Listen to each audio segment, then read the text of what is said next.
চালের বাজার নিয়ন্ত্রণে গত বছর নভেম্বরে ভারত থেকে শুল্কমুক্ত চাল আমদানির অনুমতি দেয় সরকার। কয়েক দফা সময় বাড়িয়ে সবশেষ 15 এপ্রিল পর্যন্ত আমদানির সময়সীমা নির্ধারণ করা হয়। তাই শেষ সময় বন্দর দিয়ে চাল আমদানির পরিমাণ বাড়িয়েছেন আমদানিকারকরা। প্রতিদিন বন্দর দিয়ে 120 থেকে 150 ট্রাক চাল ঢুকছে। আমদানি বাড়লেও বন্দরে চালের দাম বেড়েছে কেজিতে 2 থেকে 3 টাকা। ঈদের আগে প্রতি কেজি মোটা জাতের স্বর্ণা 50 টাকা বিক্রি হলেও এখন তা বিক্রি হচ্ছে 52 থেকে 53 টাকায়। আর সরু জাতের শম্পা 64 টাকা থেকে বেড়ে 67 থেকে 68 টাকায়। অভিযোগ রয়েছে পাইকাররা চাল বিক্রি না করে মজুত করায় দাম বেড়েছে। এদিকে নতুন ধান উঠতে কিছুদিন বাকি থাকায় আমদানির সময়সীমা 1 মাস বাড়ানোর দাবি জানিয়েছেন ব্যবসায়ীরা। আগের বাজার চেয়ে এখন আপনার প্রায় কেজিতে 2 টাকা 3 টাকা আপ 5 টাকা পর্যন্ত আপ হয়েছে। এখানে আপনার চাউলের কোয়ালিটির উপর ডিপেন্ডস করে।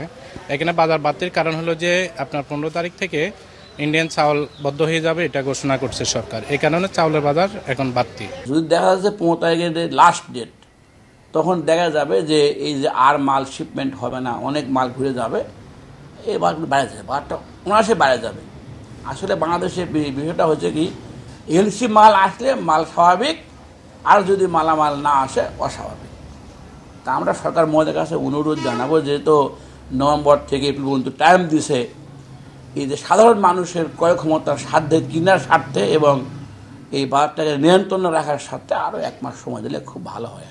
তার মানুষের মধ্যে আতঙ্ক থাকবে না, কোনো বিধির ভিতরে টুকটাক করে ধান সব জায়গায় কাটাকাটি শুরু হয়ে যাবে। ঈদের ছুটি শেষে অন্যান্য যে কোনো পণ্যের থেকে বা অন্যান্য সময়ের থেকে চাল অনেক বেশি আমদানি হচ্ছে। পণ্য ছাড়করণের ক্ষেত্রে আমরা যথেষ্ট সহযোগিতা করছি। সর্বোচ্চ সহযোগিতার মাধ্যমে দ্রুততম সময়ের মধ্যে আমরা পণ্যগুলো খালাসের ব্যবস্থা করছি। হিলি স্থলবন্দর দিয়ে গত 11 নভেম্বর থেকে 12 এপ্রিল পর্যন্ত 2,52,000 টন চাল আমদানি হয়েছে।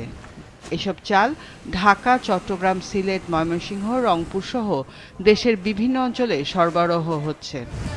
মাছরাঙা নিউজ ডেস্ক।